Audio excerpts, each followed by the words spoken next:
ಕಾರ್ಮಿಕರೆಂದರೆ ದುಡಿಯುವ ವರ್ಗ. ಬಿಸಿಲು ಮಳೆ ಯಾವುದನ್ನು ಲೆಕ್ಕಿಸದೆ ದುಡಿಯುವ ಕಾರ್ಮಿಕರಿಗಾಗಿ ಒಂದು ದಿನವನ್ನು ಮೀಸಲಿಡಲಾಗಿದ್ದು, ಪ್ರತಿ ವರ್ಷ ಮೇ ತಿಂಗಳ ಮೊದಲ ದಿನವನ್ನು ಅಂತಾರಾಷ್ಟ್ರೀಯ ಕಾರ್ಮಿಕರ ದಿನವನ್ನಾಗಿ ಆಚರಿಸಲಾಗುತ್ತದೆ.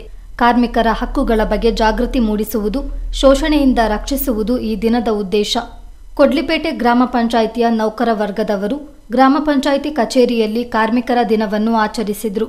ಪಂಚಾಯಿತಿಯ ಮಾಜಿ ಅಧ್ಯಕ್ಷ ಹಾಗೂ ಹಾಲಿ ಸದಸ್ಯರಾದ ಕೆಆರ್ ಚಂದ್ರಶೇಖರ್ ಕಾರ್ಯಕ್ರಮ ಉದ್ಘಾಟಿಸಿ ಮಾತನಾಡಿದರು. ರೈತರಂತೆ ಕಾರ್ಮಿಕರು ಸಹ ದೇಶದ ಬೆನ್ನೆಲುಬಾಗಿದ್ದಾರೆ. ಇತ್ತೀಚಿನ ದಿನಗಳಲ್ಲಿ ಯಂತ್ರೋಪಕರಣಗಳ ಪ್ರಭಾವ ಹೆಚ್ಚಾಗಿ ನಿರುದ್ಯೋಗ ಸಮಸ್ಯೆ ಕಾಡ್ತಿದೆ. ಹೀಗಿದ್ದಾಗ ಉದ್ಯೋಗ ಖಾತ್ರಿ ಯೋಜನೆಯಡಿ ಸರ್ಕಾರವು ದಿನನಿತ್ಯ ಕೆಲಸ ಕೊಟ್ಟು ಕೂಲಿ ನೀಡುತ್ತಿರುವುದರಿಂದ ಸಾಕಷ್ಟು ಅನುಕೂಲವಾಗಿದೆ ಎಂದರು. ಮೇ 1 ಕಾರ್ಮಿಕ ದಿನಾಚರಣೆಯಾಗಿ ಆಚರಿಸಬೇಕು ಅಂತ ಸರ್ಕಾರ ಸುತ್ತೋಲೆಯನ್ನು ಹೊರಡಿಸಿ, ಅದರಂತೆ ಇವತ್ತು ನಾವು ಕಾರ್ಮಿಕ ದಿನಾಚರಣೆಯನ್ನು ಆಚರಿಸ್ತಾ ಇದ್ದೀವಿ. ತುಂಬ ಸಂತೋಷದ ವಿಚಾರ. ಇವತ್ತು ಏನು ರೈತ ದೇಶದ ಬೆನ್ನೆಲುಬು ಅಂತಾರೆ, ಅದೇ ರೀತಿ ಈಗ ಕಾರ್ಮಿಕ ಕೂಡ ಈ ಒಂದು ದೇಶದ ಬೆನ್ನೆಲುಬು.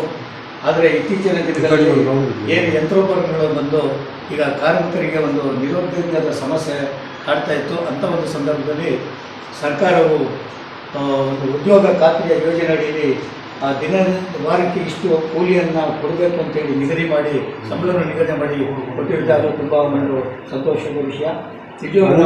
ಇವತ್ತು ಕಟ್ಟಡ ನಿರ್ಮಾಣಕ್ಕೆ ಕಾರ್ಮಿಕರು ಬೇಕು, ಪಟ್ಟಣಗಳನ್ನು ಸ್ವಚ್ಛತೆ ಮಾಡೋಕ್ಕೆ ಕಾರ್ಮಿಕರು ಬೇಕು, ಇವತ್ತು ಕುಡಿಯುವ ನೀರಿನ ವ್ಯವಸ್ಥೆನ ಸರಬರಾಜು ಮಾಡೋಕ್ಕೆ ಇವತ್ತು ಕಾರ್ಮಿಕರು ಬೇಕು.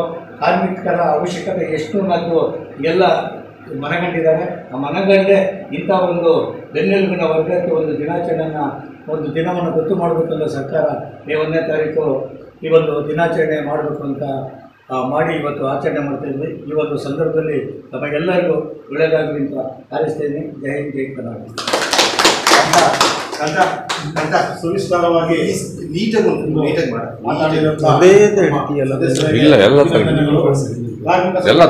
ಕಾರ್ಮಿಕ ಸಂಘದ ಅಧ್ಯಕ್ಷರಾದಂಥ ನಾಗೇಶ್ವರ ಅವರು ಒಂದೆರಡು ಮಾತುಗಳನ್ನು ಆಡಬೇಕು ಅಂತ ಕೇಳ್ಕೊಳ್ತಾರೆ.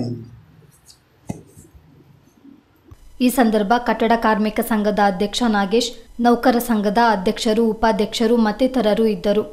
ವೀಕ್ಷಕ ವರದಿ ಫ್ರೆಡ್ಡಿ, ಕೊಡ್ಲಿಪೇಟೆ.